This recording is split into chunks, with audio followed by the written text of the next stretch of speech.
मेरे प्यारे देशवासियों, ये कोरोना क्या आया, पूरे विश्व पर तीसरा विश्व युद्ध का खतरा लेकर आया है। कब किस समय क्या हो जाए ये किसी को पता नहीं। आइए चंद लेने आप सभी के लिए। आया आया कोरोना आया है, जब से आया तू पर ले लाया। सभी देश घबराए, कुछ न समझ में आए। सभी देश घबराए, कुछ न समझ में आए। जब से कोरोना आया जग में सब में झगड़ा लगाया। आया आया कोरोना आया, जब से आया तू पर ले लाया।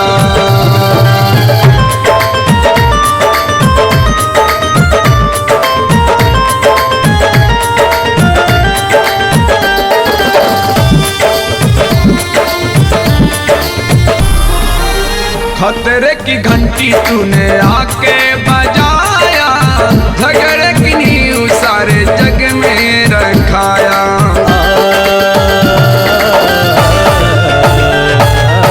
प्रेम सद्भाव सब आके बिगाड़ा, युद्ध के मुहाने पर किया सबको खाड़ा। पूरब पश्चिम उत्तर दक्षिण सब में आग लगाया। आया आया कोरोना आया है, जब से आया तू पर ले लाया।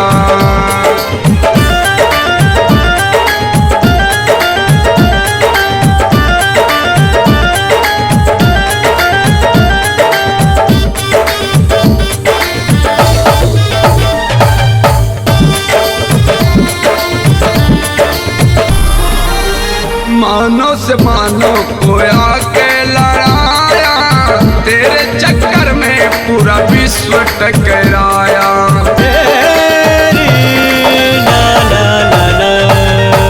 गोला गोली अब तू नहीं चलवाएगा, पूरे विश्व में परमाणु बरसाएगा। चीन से आके तूने कोरोना कैसा जाल बिछाया।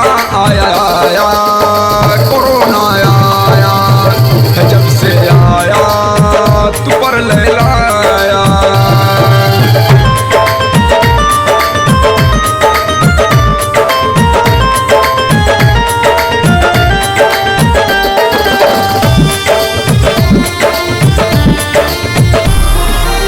सुन लो ए दुनिया वालों, लेना ना मजाक में। सारी सृष्टि मिल जाएगी एक दिन खाक में।